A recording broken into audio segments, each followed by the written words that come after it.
Well, a house fire in Lockwood left extensive damage to a split-level home at 3720 Farnham Drive. According to Lockwood fire engineer Ryan Staley, the fire was called in at 12:30 a.m. Saturday morning. By the time the firefighters arrived on scene, heavy flames were seen coming from the home. Staley said people were in the home at the time of the fire, but everyone did get out safely. The open floor plan allowed the fire to spread through the majority of the home. Crews had the fire knocked down by about 2 a.m. and remained on scene to monitor hot spots until about 4:30 a.m. Staley said the fire's cause is still under investigation.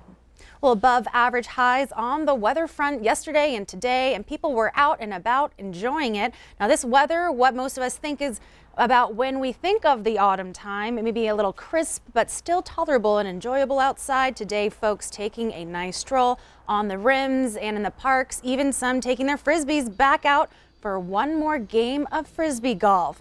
Now, again, this time of year is something like the Beartooth Mountains peeking through. You can have a lovely peek at that, but it's going to be changing quite fast here. Turning now to weather with Rob Griggs. This all coming to a major contrast the next couple of hours as the temperatures are drastically dropping. Yeah, well, we had 15 degrees warmer than average temperatures yesterday and almost that again today. And yeah, things are changing as we speak. Got a beautiful early morning shot though from my friend John Link in Red Lodge, and John sent that picture, and that's what it looked like today. A lot of beautiful pictures coming in right now. But here's the real weather picture that you need to understand as we look ahead into the next couple of days or so. Freezing rain late tonight. That's going to cause some travel problems. Cold and snow tomorrow. How much in Billings?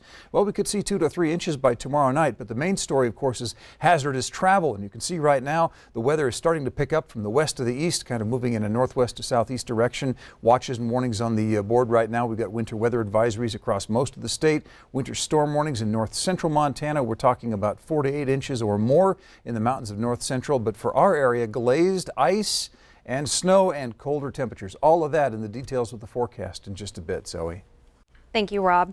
The retiring staff director for the Northern Plains Resource Council says passion for land and local communities, creativity, and devotion led to 33 years of environmental victories. Teresa Erickson was the keynote speaker at the Northern Plains annual meeting today, recalling some of the victories that protected clean air and clean water. Erickson says Northern Plains brings together people who share a love for Montana. She talked about what she has learned as a community organizer. Hope is not a strategy, so you have to be more strategic. Hope is very important. Never lose your sense of humor. It's a very important way to survive fighting in long odds and under sometimes stressful conditions. And that justice doesn't just happen. You have to make it happen. This year's meeting also featured speakers on family farms and ranches, power and utility accountability, and bankruptcies for coal companies. Citizens came together today for a chili cook-off to help our veterans. And the 5 exchange clubs brought 16 chilies to American Legion Post 4. Breakfast Downtown, Heights, Laurel, and West End exchange clubs competed in the Veterans Day Chili Cook-Off. The chefs are competing for the trophies for the best and the last place chilies. All the money raised will go to Veterans Meat Locker. Now, veterans programs are one of the priorities for the exchange clubs. We've been trying to come up with a great way to celebrate veterans on Veterans Day and kind of give back to them a little bit. So we gathered a committee and came up with our chili cook-off and kind of ran with it from there. So we just want to thank our veterans for everything that they've done. It's a huge sacrifice, and we really try to celebrate them as often as we can. So yeah, we just want to give our thanks to our veterans. And the Veterans Meat Locker passed out meat to more than 80 veterans at the chili cook-off. On average, 22 veterans commit suicide a day. Now, Thompson Fitness Underground is doing their part to bring awareness and help to veterans.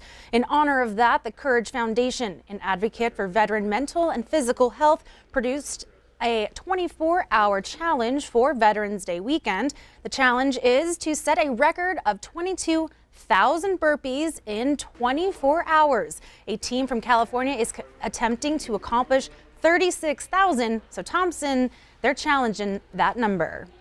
The Courage Foundation was started by Mark Devine, who is an ex-Navy SEAL, and he helps an 18-month immersive program to get these guys, with the tools they need to cope with some of the problems that they have.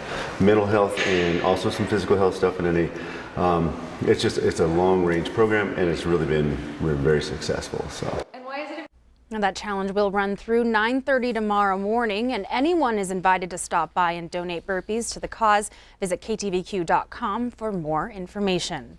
Well, 'tis the season, even before Thanksgiving. At least that's what the spirit was today, with a little Christmas spirit that came to the Metro Park. The 34th annual Holiday Food and Gift Festival features 200 vendors. It's also a celebration with entertainment on the big stage, and kids had a chance to meet and take pictures with the one and only Santa Claus. It's one of the first chances for Christmas shopping. People are starting to get in the festive mood. There are a lot of Christmas ornaments you can purchase. We've had Christmas music. Some of the dancers are dancing to Christmas music. And I think the smell is kind of Christmassy too. You come in and the cinnamon and the coffee and the roasted nuts. People are out to shop for Christmas at this time of year. The two-day Holiday Food and Gift Festival finishes on Sunday from 10 a.m. to 4 p.m. at the Metro Park Expo Center. Stay with us, more to come on the 5:30 news. After the break, we meet a family who shows us their secret hunting spots for the season. Later in sports, it's quarterfinal day on the high school football field, including 3 key matchups in Class A. Highlights from Laurel Central and Miles City on the way. You're watching MTN News with Zoe Zandora, Storm Tracker weather with Rob Griggs, and sports with Casey Conlon. This is the 5:30 news on Q2, Montana's news leader.